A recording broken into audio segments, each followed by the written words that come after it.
नमस्कार,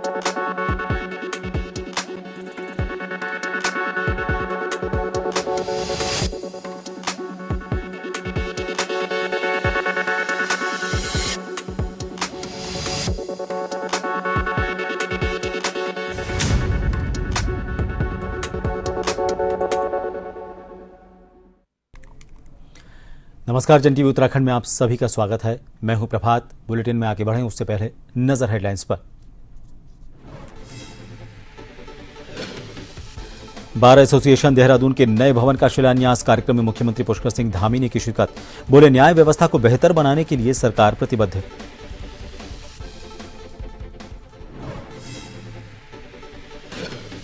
भाजपा का सदस्यता अभियान जारी, तेजी लाने के लिए प्रदेशाध्यक्ष ने लॉन्च किए पोस्टर।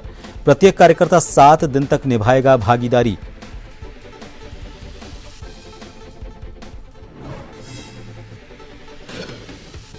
हरीश रावत और हरक सिंह के बीच जुबानी जंग। 2016 में एक शराब ब्रांड प्रमोट करने का आरोप। सवाल उठाने पर हरीश का तंज, जो अप्रिय फैसले थे वो सब मेरे।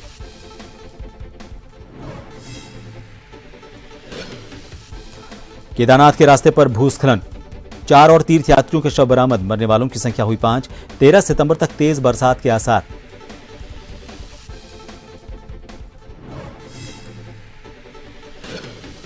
और लक्सर में एक बार फिर गुलदार की दहशत, खेतों में नहीं जा पा रहे किसान। 2 दिन से तलाश में जुटा वन विभाग, ड्रोन की भी ली जा रही है मदद।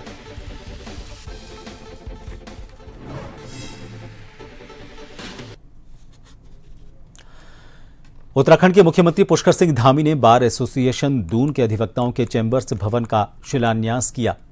इस कार्यक्रम में बतौर मुख्य अतिथि पहुंचे सीएम धामी ने कहा कि राज्य में न्याय व्यवस्था को बेहतर बनाने के लिए हमारी सरकार प्रतिबद्ध है। बार एसोसिएशन देहरादून में 5,500 से ज्यादा अधिवक्ता कार्यरत हैं। भवन निर्माण के लिए 5 बीघा जमीन स्वीकृत की गई थी। इसके साथ ही अब 1500 चैम्बर वाला 9 मंजिला भवन बनाया जाएगा। इस दौरान सीएम धामी ने कहा कि अंग्रेजों के समय से चले आ रहे कानून को बदलने का काम प्रधानमंत्री नरेंद्र मोदी ने किया और प्रधानमंत्री के नेतृत्व में भारत सरकार ने देश में 3 कानून लागू करने का काम किया। वहीं नए कानून के तहत इलेक्ट्रॉनिक और डिजिटल को भी मान्यता प्राप्त मिल गई है। आपको बता दें, सीएम धामी ने यूसीसी को लेकर यह भी कहा कि 9 नवंबर को राज्य स्थापना दिवस से पहले यूसीसी लागू करने का काम किया जाएगा, जो हमारी सरकार का संकल्प है।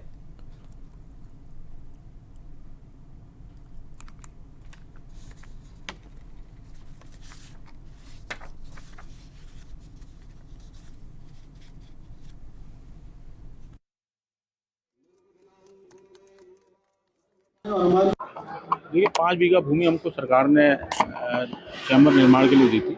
4,500 अधिवक्ता 5 बीघे में नहीं समा सकते, क्योंकि हमारे पास पुरानी कचहरी में 45 बीघे जगह है, जिसमें स्टाम्प पेंटर भी बैठते हैं, अधिवक्ता भी बैठते हैं और टाइपिस्ट भी बैठते हैं और आने जाने वाले लोगों की पार्किंग भी होती है। 5 बीघे में अगर हमको बनाना, तो हमारी मजबूरी है कि मल्टी स्टोरी बिल्डिंग और डबल बेसमेंट पार्किंग बना। उसके लिए धनराशि अत्यधिक खर्च हो रही है। हम लोगों ने माननीय मुख्यमंत्री जी को नक्शा दिखाया है, बजट बताया कितना लगेगा। ऐसा नहीं है कि अधिवक्ता सारा कुछ सरकार से चाहते हैं, हम लोग भी उसमें पैसा लगाएंगे, पर हम ये चाहते हैं कि जितने पैसे अधिवक्ता लगाए उतना ही पैसा सरकार भी हमको दे।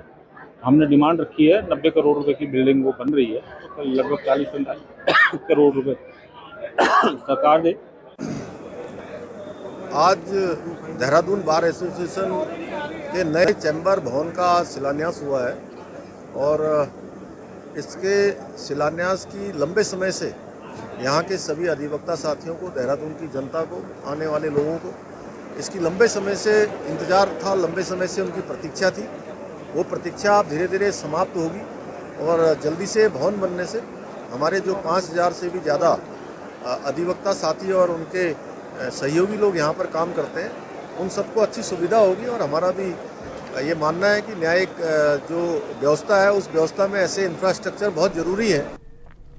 केदार घाटी के एक गांव में पोस्टर लगाए गए, जिस पोस्टर में लिखा गया कि रोहिंग्या और गैर हिंदुओं का गांव में आना वर्जित है। इस बाबत जब सीएम धामी से पूछा गया तो सीएम धामी ने कहा कि उत्तराखंड के शांतिपूर्ण माहौल को बिगाड़ने वाले आपराधिक तत्वों के खिलाफ सख्त कार्रवाई की जाएगी। देवभूमि उत्तराखंड के लोग शांति प्रिय हैं। यदि आपराधिक प्रवृत्ति के लोग यहां आकर यहां की शांत वादियों में अशांति फैलाएंगे और कानून व्यवस्था बिगाड़ने की कोशिश करेंगे तो देवभूमि में इसको बिल्कुल बर्दाश्त नहीं किया जाएगा। ऐसे आपराधिक तत्वों को चिन्हित करने के लिए वृहद सत्यापन अभियान चलाया जा रहा है। कानून अपना काम करेगा, अपराधियों के साथ हम सख्ती से निपटेंगे।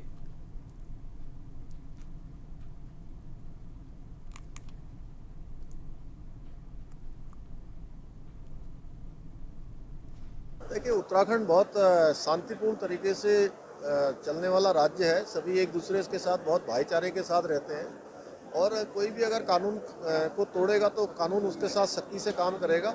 हाँ, लेकिन ये ज़रूर है कि कुछ लोग लव जिहाद और लैंड जिहाद को अपना एक सुनियोजित एम मानकर जो काम कर रहे हैं, उनके लिए निश्चित रूप से उनको समझ लेना चाहिए कि किसी भी कीमत पर हम यहाँ की अपनी बहन बेटियों को कहीं पर भी जो है ऐसा नहीं होने देंगे, उनके साथ धोखा नहीं होने देंगे। और भाजपा सदस्यता अभियान की शुरुआत 3 सितंबर से उत्तराखंड में हो चुकी है और इसके चलते भाजपा प्रदेश अध्यक्ष महेंद्र भट्ट ने सदस्यता अभियान में और तेजी लाने के लिए पोस्टर लॉन्च किया।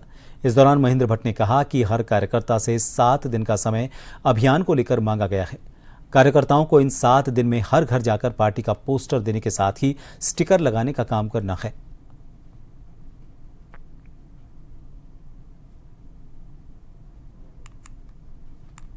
पार्टी का सदस्यता अभियान गति पकड़ चुका है। आज हमने प्रत्येक कार्यकर्ता से 7 दिनों का समय मांगा है। 7 दिन हर घर पर जाना है। पार्टी की गतिविधियों का पत्रक हमने आज लॉन्च किया है, वो देना है। जिस घर में जा रहे हैं वहाँ स्टिकर भी लगना है। और एक घर के अंदर अगर ऐसे मतदाता हैं जिन पर मोबाइल नहीं है तो ऑफलाइन मेंबरशिप भी हमारे यहाँ से प्रारंभ हो चुकी है। कि पहाड़ी क्षेत्र है, पहाड़ी क्षेत्र में इस प्रकार की दिक्कतें रहती हैं। एक घर में 9 मोटर होंगे लेकिन मोबाइल 1 या 2 लोगों के पास ही होंगे। देहरादून के राजपुर रोड पर एक निजी होटल में सिल्क वस्त्रों का एक्सपो का कैबिनेट मंत्री गणेश जोशी ने उद्घाटन किया। सिल्क मार्ग, केंद्रीय रेशम बोर्ड, वस्त्र मंत्रालय, भारत सरकार की पहल पर हुए इस एक्सपो की बात करें तो ये 10 सितंबर से 15 सितंबर तक चलेगा। इस एक्सपो में 9 राज्यों के 26 प्रतिभागी हिस्सा ले रहे हैं। इसके उद्घाटन के मौके पर कैबिनेट मंत्री गणेश जोशी ने कहा कि सिल्क हमारा पारंपरिक परिधान रहा है। इसको बढ़ाने के लिए केंद्र और राज्य सरकार दोनों लगातार काम कर रहे हैं।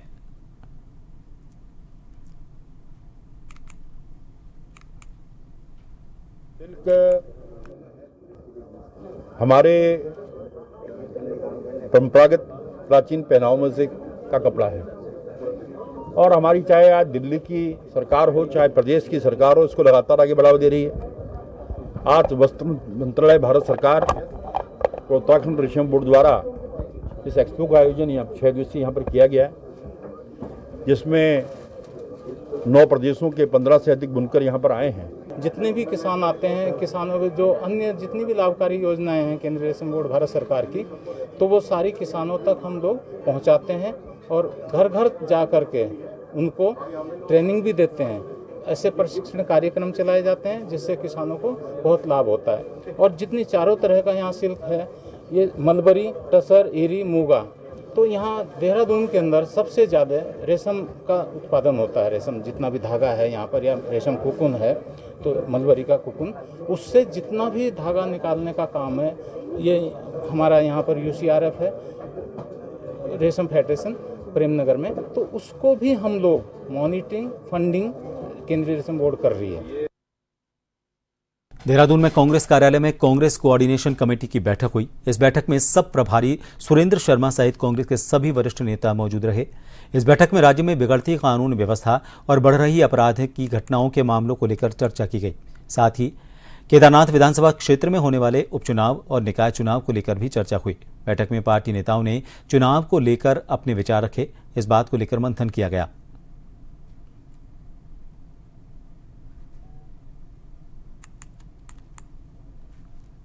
तय किया गया कि हम निकाय चुनाव में किस तरीके से पार्टी आगे जाएगी, किस तरीके से हम चुनाव लड़ेंगे, किस तरीके से हमको प्रभारियों का प्रबंधन करना है, सह प्रभारी कितने बनाने हैं और किस तरीके से हम चुनाव को जीतेंगे।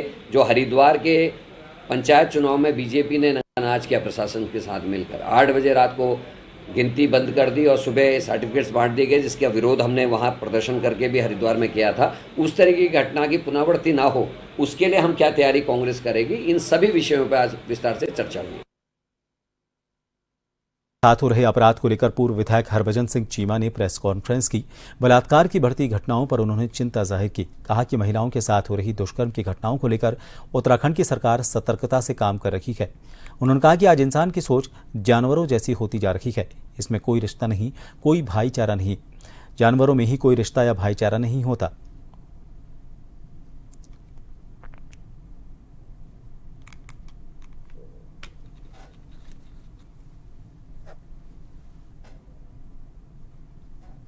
महिलाएं हिंसा और दुष्कर्म की घटनाओं से परेशान भी हैं, शर्मसार भी। ये विषय एक ऐसा विषय है जो हमें ये कहना चाहिए कि ये हमारी ये परेशानी हमारी माताओं को, हमारी बहनों को, हमारी बच्चियों को, सबको ये परेशानी है। एक छोटे से ब्रेक के लिए यहां रुकेंगे। आप बने रहिए जन टीवी पर।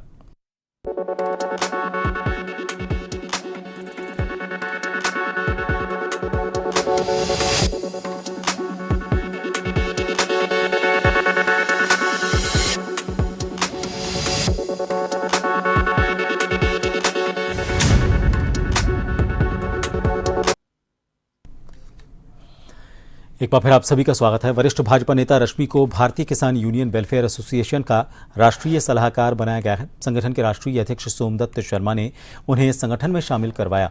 इस दौरान रश्मि चौधरी ने दावा किया कि देश के किसानों की समस्या का समाधान करना उनकी प्राथमिकता रहेगा। वो खुद एक किसान की बेटी हैं और किसानों के लिए उन्होंने पहले भी आवाज उठाई है, इसलिए वो जिम्मेदारी से उन्हें पूरा करेंगे। जो जिम्मेदारी उन्हें मिली है उसे पूरी निष्ठा से निभाया जाएगा।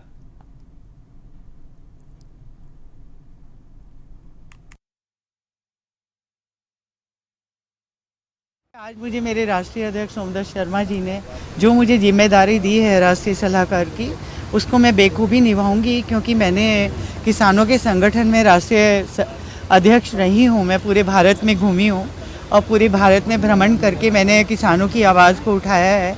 तो मैं इनके अनुसार, मतलब इनकी कसौटी पे खरा उतरूँगी और किसानों की आवाज़ को मैं रेगुलर उठाती हूँ, क्योंकि मैं ऑलरेडी किसान की बेटी हूँ। तो किसान की जो पीड़ा होती है किसान समझ सकता है, क्योंकि मेरे घर में भी खेती बाड़ी सब है।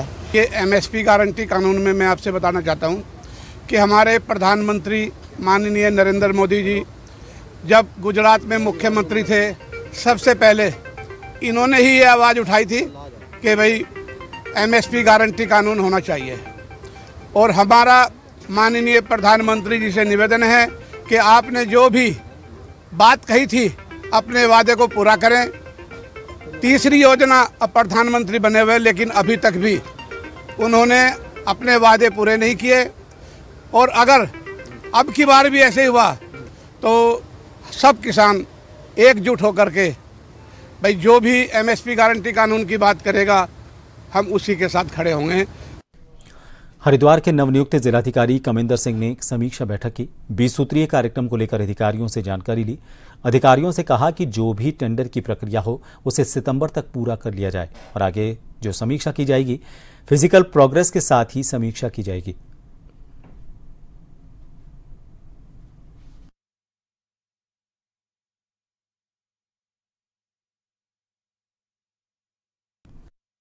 केंद्रीय योजना से प्राप्त और राज्य योजना से और बाह्य सहायतित योजना, ये चारों मदों में जो धनराशि विभागों को प्राप्त होती है उनकी आज समीक्षा की गई है। और जो 20 सूत्रीय कार्यक्रम के अंतर्गत हमारे मद हैं उनकी समीक्षा की गई है। और इन सभी लोगों को निर्देश दिए गए हैं कि जो भी टेंडर की प्रक्रिया हो प्रत्येक दशा में सितंबर माह में ये लोग पूरा कर लें। और अब आगे से जो समीक्षा की जाएगी उसमें फिजिकल प्रोग्रेस की भी साथ में समीक्षा की जाएगी। तो फिजिकल प्रोग्रेस कुछ लोगों ने प्राप्त किया है, कुछ लोग अभी पीछे हैं बरसात की वजह से। तो इसे कहा गया है कि सितंबर के बाद जो है अक्टूबर नवंबर महीने में प्रत्येक दशा में भौतिक प्रगति करना सुनिश्चित करें।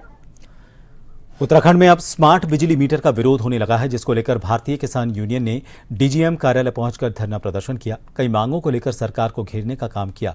उनकी मांग है कि जो स्मार्ट मीटर की मुहिम चलाई जा रही है उसको रद्द किया जाए। यदि कोई भी विभाग का कर्मचारी गांव में स्मार्ट मीटर लगाने पहुंचेगा तो उसका विरोध किया जाएगा।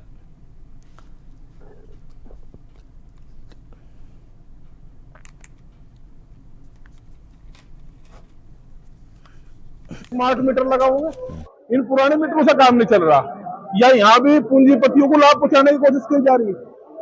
ये इस तरह का काम ना इसको किसान जो है उसको बर्दाश्त करने का, ना कोई व्यापारी करने का, ना ये इतनी जो है इतनी महंगी बिजली करवा के क्या इस किसान का करना चाह रहे। ये धरना चलेगा, बड़ी लड़ाई के लिए किसान तैयार है। भाई एक बात तो बताओ, इतने की मोटरसाइकिल में उससे ज्यादा का चालान, ये तो लूट मचाने का ही तो एक वो कर दिया। अगर उस पर साथ के साथ सेटिंग भी कर लेंगे ना, 1000 रुपए जेब में डाल दे, तेरा कुछ नहीं करने का। एक तो ये सारे नियम बदलने चाहिए। आज ये जो हमारा यहाँ 80 कार्यालय पर धरना प्रदर्शन किया गया, एक तो इसमें हमारे जो स्मार्ट मीटर लगाए जा रहे हैं, हम उनका पूर्ण रूप से विरोध करते हैं। हम स्मार्ट मीटर नहीं लगने देंगे। सरकार हमारी फसलों के पैसा एडवांस में दे दे, भाव एडवांस में दे दे, और मजदूर की मजदूरी एडवांस दे दे, तो हम भी बिजली का एडवांस पैसा देकर लगवा देंगे, नहीं तो किसी भी सूरत में हम इसे गाँव में नहीं लगने देंगे। दूसरा, उत्तराखंड ऊर्जा प्रदेश होने के कारण किसानों को खेती करने के लिए बिजली फ्री दी जा। जिस तरीके से विधायकों ने अपनी आमदनी भत्ते बढ़ाए, उसी तरीके से किसानों के भी 6000 की बजाय 50,000 साल के करे जा। चमोली में राष्ट्रीय कृषि मुक्ति दिवस पर आपको बता दें, इस कृमि मुक्ति दिवस पर पूरे जनपद में बच्चों को कृमिनाशक दवा एल्बेंडाजोल की दवाई खिलाई गई। राजकीय इंटर कॉलेज गोपेश्वर में प्रधानाचार्य कर्मवीर सिंह ने बच्चों को कृमिनाशक दवा खिलाकर राष्ट्रीय कृमि मुक्ति दिवस का शुभारंभ किया। जिले में 1,05,650 बच्चों को पेट के कीड़े मारने की दवा एल्बेंडाजोल की गोली खिलाने का लक्ष्य है।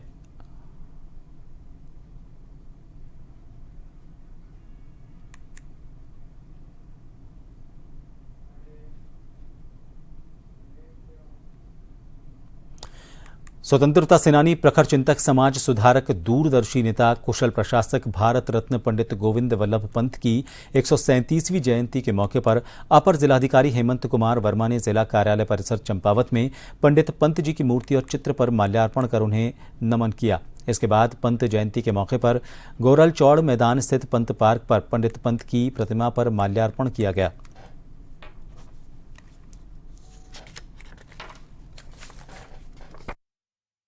जयंती में हम तो पंजी की 137वीं जयंती है, इसका कार्यक्रम आज यहाँ पर किया और इनकी स्टैचू पे हमने माल्यार्पण किया। माल्यार्पण के बाद यहाँ सच्ची श्रद्धांजलि इनको दी। उसके बाद वन पंचायत भवन में एक गोष्ठी का आयोजन किया गया, जिसमें वक्ताओं ने अपने विचार रखे और पंडित गोविंद वल्लभ पंत जी के जो उस समय का त्याग बलिदान था उसको याद किया और लोगों को ये भी कहा कि जैसे वीर सपूत इस उत्तराखंड के पंडित पंत जी थे, वैसे ही लोगों ने काम करना चाहिए। उन्होंने कई समाज सुधार के काम किए। उत्तर प्रदेश के मुख्यमंत्री रहते हुए जब वो संयुक्त प्रांत के प्रधानमंत्री कहा जाता था, उस समय यूपी के जब मुख्यमंत्री रहे सन 46 से लेकर 54 तक, तो उन्होंने बहुत बड़े 2 काम किए जो आज भी याद किए जाते हैं। एक तो लैंड रिफॉर्म्स एक्ट यानी कि जमींदारी उन्मूलन, और दूसरा अस्पृश्यता निवारण, जो छुआछूत का उस समय बोलबाला था, वो छुआछूत खत्म करने में उन्होंने बहुत बड़ी भूमिका निभाई। टनकपुर के बिचई गांव में 17 वर्षीय युवक अमोस मैसी का शव मिला है। इसे लेकर मृतक के परिजन हत्या की आशंका जता रहे हैं। निष्पक्ष जांच और न्याय की मांग की जा रही है। इसको लेकर मृतक के पिता जेम्स मैसी अपने परिजन और विष्णुपुरी कॉलोनी के तमाम लोगों के साथ मुख्यमंत्री कैंप कार्यालय पहुंचे। यहां उन्होंने ज्ञापन सौंपा, जिसमें उन्होंने मुख्यमंत्री से निष्पक्ष जांच की मांग की।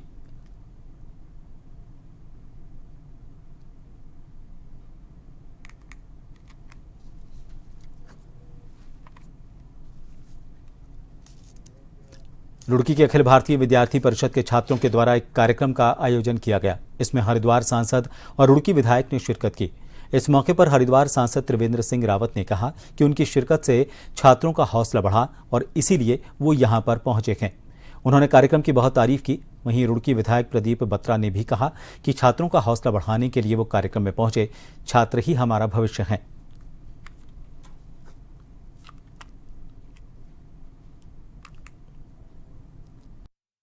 परिषद के द्वारा जो नए विद्यार्थी हैं उनके अभिनंदन का कार्यक्रम है। जो कुछ मेधावी छात्र हैं उनको सम्मानित करने का काम किया गया है। मैं उनकी प्रशंसा करता हूँ। बहुत अच्छे, इससे छात्रों को थोड़ा प्रोत्साहन मिलता है और जो बच्चे उनमें सामाजिक भाव भी विकसित होता है। दूसरा ये कि जो बच्चे हमारे मेधावी हैं उनको प्रोत्साहन मिलता है। बहुत अच्छा लगा मुझे, क्योंकि मैं भी छात्र जीवन में विद्यार्थी परिषद से जुड़ा रहा। विद्यार्थी परिषद का काम हम लोगों ने किया है, तो अच्छा लगता है छात्रों के बीच में आते हैं। चुनाव संपन्न हुए, नई टीम का गठन हुआ है, तो उनको बधाई और शुभकामनाएं देने के लिए हमारे सांसद महोदय यहाँ पर आए और हम सब लोग यहाँ पर आए।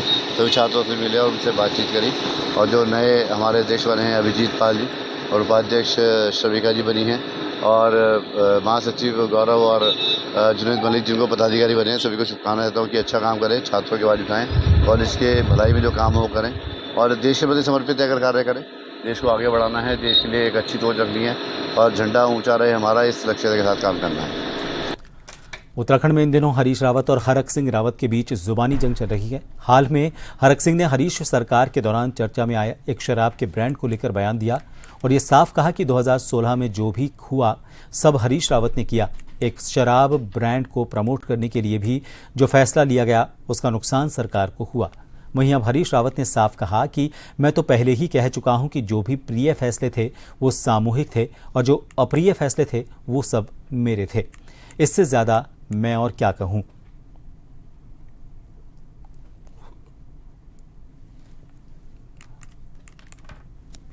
मैंने हमेशा एक बात कही शुरू से ही, जब सरकार में थे तब भी और आज भी, कि जितने प्रिय निर्णय हैं वो सब हमारे सामूहिक निर्णय हैं